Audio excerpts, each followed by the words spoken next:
Eli's cries echoed through the empty park while Detective Sarah Turner arrived to a scene that would shake the quiet town of Maplewood to its core. A baby left behind with nothing but a faded blanket and a desperate note, and a mystery that no one saw coming. It was a quiet spring morning in Maplewood, the kind of town where everyone knew each other and nothing ever seemed out of place.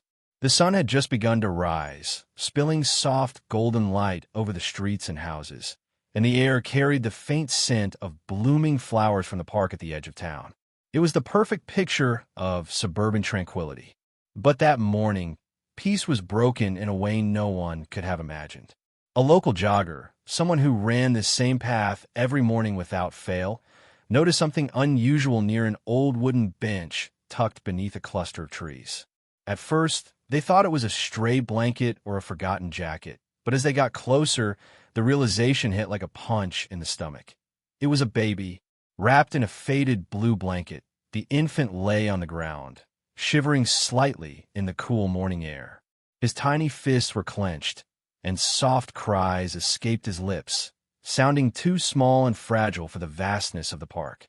Nearby, a half-empty bottle of milk lay discarded, and the joggers spotted a small note pinned to the blanket. The message was simple and haunting. Please take care of him. There was no signature, no explanation, nothing to hint at why the child had been left there, exposed to the elements, alone. The jogger called the police immediately, and within minutes, officers arrived, their footsteps crunching on the gravel paths as they carefully approached the scene. They wrapped the baby in a fresh blanket and rushed him to the nearest hospital. Each officer shaken by the sight of such vulnerability in the middle of their otherwise peaceful town. News of the discovery spread like wildfire.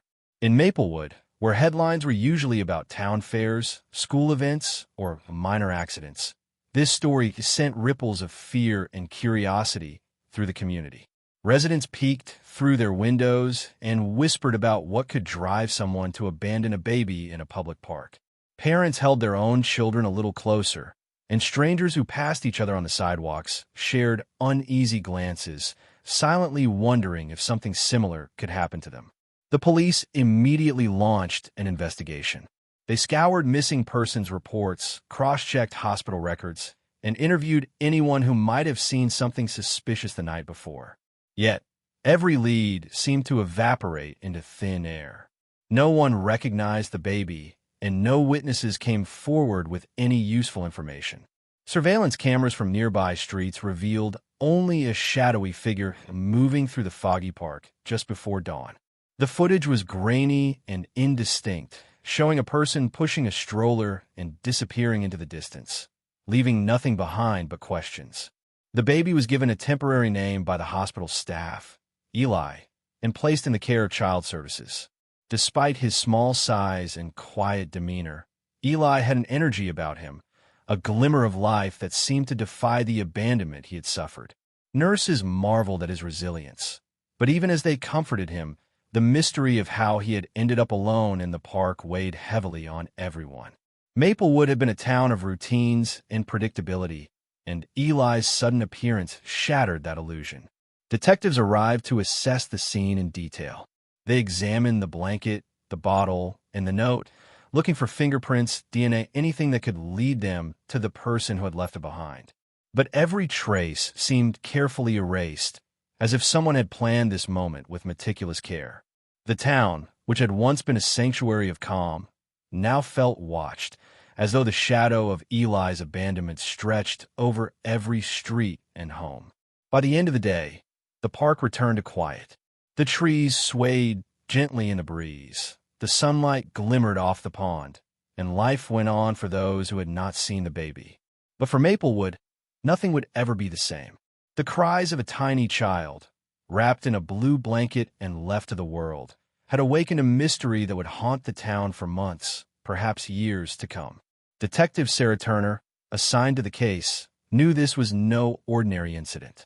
Something deeper, something darker, had begun the moment Eli was left behind, and she could feel it in her bones. The search for answers was only beginning.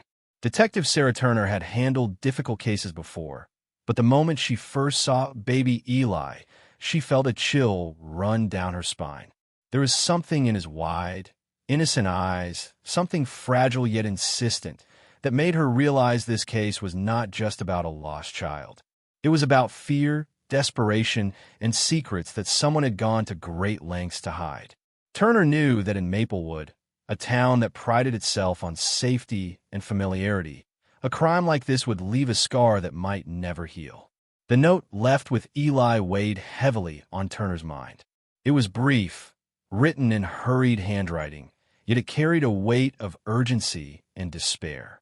Whoever had written it was not acting out of cruelty, but out of fear. That thought gave Turner her first lead. The abandonment was not random. Someone had chosen this park carefully, at a time when the streets were quiet, and yet they had left a trace, a subtle one, that they hoped might guide someone to the truth. A few days into the investigation, a breakthrough came unexpectedly. An old sedan had been discovered abandoned just a few blocks from the park. The car's driver's door was left open, the interior showing signs of a hurried exit. Torn fabric caught in the doorframe hinted at a struggle, and inside the vehicle, officers found an empty diaper bag and a photograph of a young woman holding a newborn, her face filled with pride and concern. Written on the back in careful script was a single line, "Eli, my heart."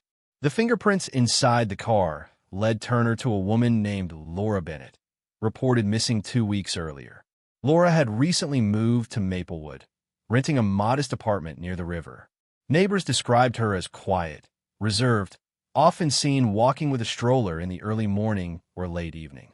Some remembered hearing a baby crying from her apartment late at night, while others recalled seeing her pace the streets as if searching for something, someone.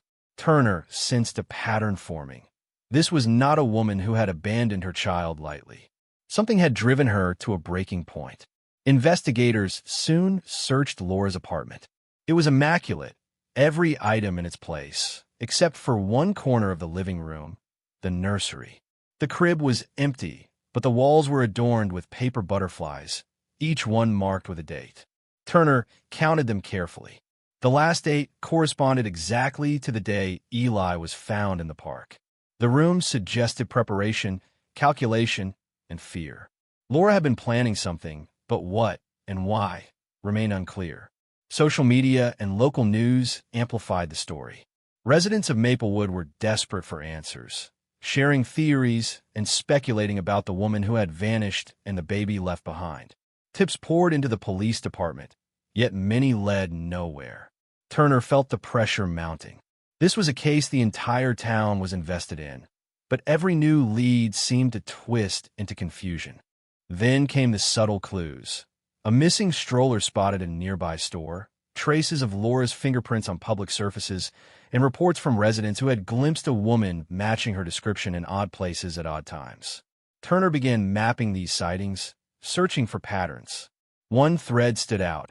A man had been seen following Laura on multiple occasions, always distant, always careful. The detective knew that this was more than a simple abandonment. Laura had not acted alone, nor had she acted without reason. Someone had threatened her, and the consequences had forced her hand.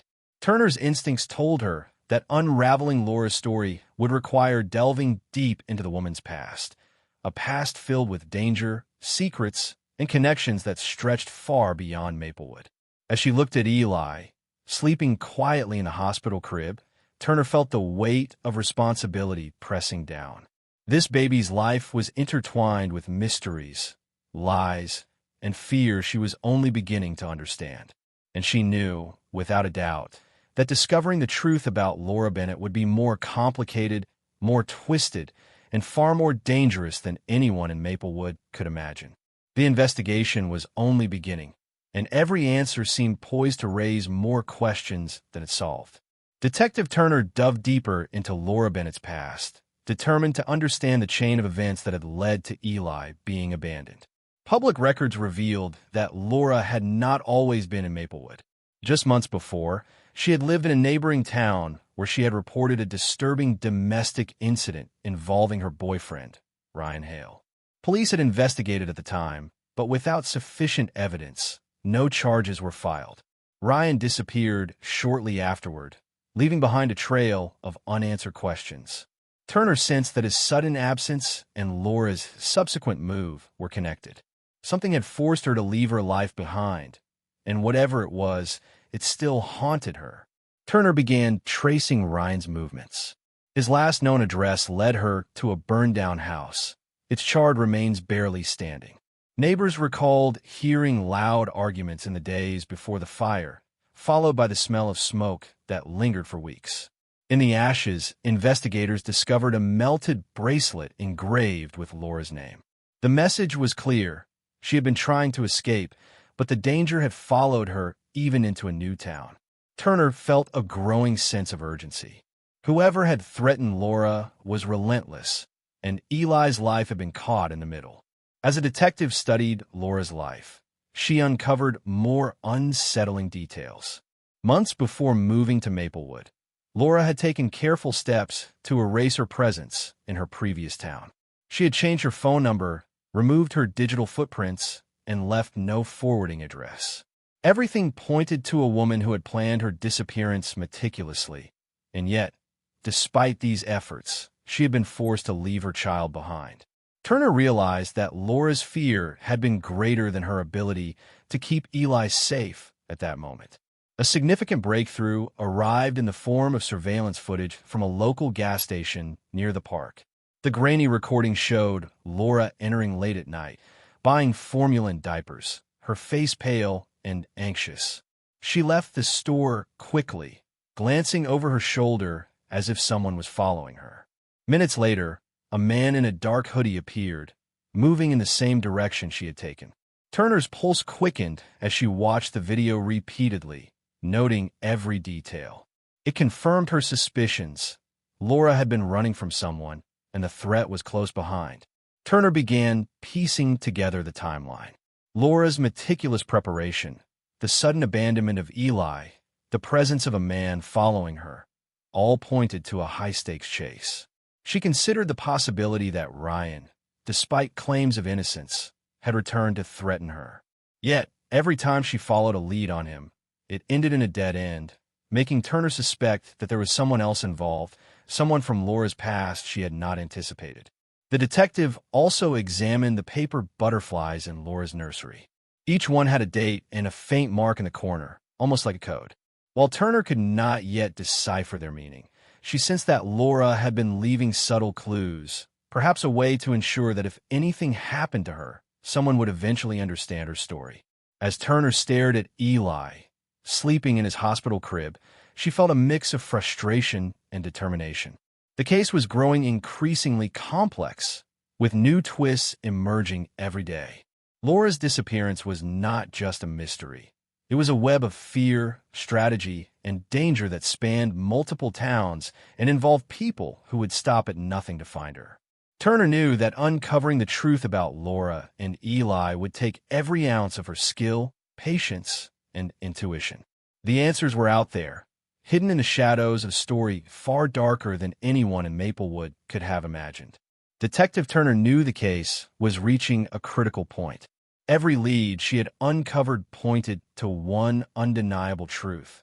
Laura Bennett had been running from someone dangerous, and the danger had not disappeared when Eli was left in the park. As the investigation continued, new evidence emerged that only deepened the mystery and heightened the urgency to find her. The first discovery came unexpectedly. Officers searching the wooded areas near the park and along the riverbanks found a woman's coat partially buried in mud. At first glance, it appeared abandoned, left behind during a hasty flight. Inside one pocket, however, they discovered a small locket containing a photograph of baby Eli, his innocent eyes staring back as if pleading for protection. Turner studied the coat carefully, noting traces of blood that forensic testing later confirmed belonged to Laura. The discovery confirmed her worst fear. Laura had been caught, but no body had yet been found. It was as if she had vanished into thin air, leaving only faint traces behind. Turner began to reconsider every piece of evidence in light of this new development. The man in the hoodie captured on the gas station surveillance, who had been following Laura, now seemed more threatening than ever. Initial assumptions that he was Ryan Hale were called into question. If Laura had truly disappeared after being pursued, the threat could have been someone far closer to her than anyone had imagined. Turner couldn't shake the feeling that the danger wasn't random. It was calculated, deliberate, and deeply personal. A sudden breakthrough came from an unexpected source: a phone call. A man claiming to be Ryan Hale contacted the police, insisting he had nothing to do with Laura's disappearance. His voice was calm, measured, almost detached, and he claimed to have been living under a new identity in another state. He said he followed the story in the news and felt compelled to reach out. Turner listened carefully, suspicious but intrigued. The call provided a clue that Ryan might not be entirely truthful. Tracing the call revealed something chilling. It had originated from a payphone just 2 miles from the park where Eli was found. Turner's team rushed to the location, arriving only to find the caller gone. In his place, taped to the phone booth, was a handwritten note that sent a shiver down Turner's spine. He was never supposed to be left alone. The cryptic message suggested that Laura's fears had been justified and that Eli's presence in the park had been part of a larger, more sinister plan. The discovery forced Turner to reassess the case entirely. She realized that while Ryan Hale had been part of Laura's past, he might not have been the immediate threat that forced her to abandon Eli.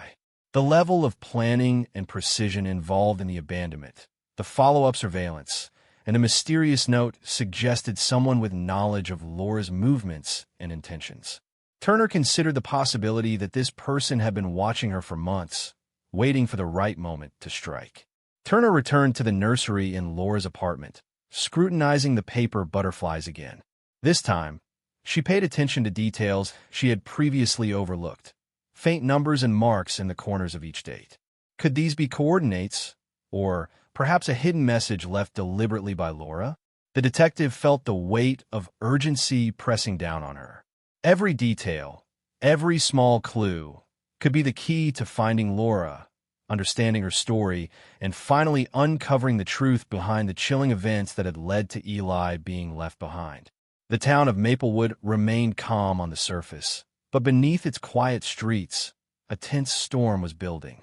Turner knew that time was running out, and with every passing day, the danger that had shaped Laura's final decisions could strike again. She had to act quickly, following the trail Laura had left before the secrets of the past were buried forever. Months had passed since Eli was found, yet Detective Turner could not shake the feeling that the case was far from over. Laura Bennett's disappearance haunted her, and every clue they had uncovered pointed to a story that remained incomplete. The town of Maplewood had returned to its routine life, but Turner knew that beneath the calm, a dark truth still lingered, waiting to be uncovered. She refused to let the trail go cold. She returned repeatedly to the paper butterflies in Laura's apartment, examining each one with renewed focus. Each butterfly had a date, yes, but also faint numbers scribbled in the corners, a sequence that had gone unnoticed in the initial investigation. Turner began to map them out, connecting the numbers like coordinates on a map. To her astonishment, they formed a pattern leading to an abandoned farmhouse on the outskirts of town, a place no one had thought to check. Every instinct told her this was the breakthrough she had been waiting for. The farmhouse was dilapidated, surrounded by overgrown weeds and tangled vines. Turner approached cautiously, her flashlight cutting through the shadows inside. The air smelled of dust, mold, and neglect. As she searched room by room, she discovered a hidden cellar beneath a loose floorboard. The door creaked ominously as she opened it, revealing a space that had been used to conceal belongings. There, carefully stacked, were baby clothes, empty formula cans, and a faded letter addressed to Eli. The letter explained Laura's desperate choices. She had planned to leave Eli somewhere safe because someone from her past was hunting her. Her brother, a man involved in violent criminal activity, had learned that she possessed evidence against him. Fearing for her life and Eli's, she had fled, moving town to town in an attempt to stay hidden. Leaving Eli in the park had been the only way she could ensure he was safe, a painful sacrifice made out of love and fear. Turner felt a knot tighten in her chest as she read the words, realizing the depth of Laura's courage and despair. Further searches around the farmhouse yielded more shocking evidence. Items belonging to Laura, hidden journals, and records showing her careful efforts to protect herself and her child. Turner pieced together a horrifying sequence of events. Laura had been hunted relentlessly, and in the final moments of her flight, she had been overpowered near the river. The traces of blood found in her abandoned coat suggested she had been caught, but she had left behind a trail of clues designed to tell her story if she did not survive. Weeks later, Laura's body was discovered near the river, hidden beneath thick brush. Forensic analysis confirmed her identity. Her brother was tracked down after attempting to flee the state and was arrested. The danger that had haunted Laura for so long was finally contained, though the cost had been tragic.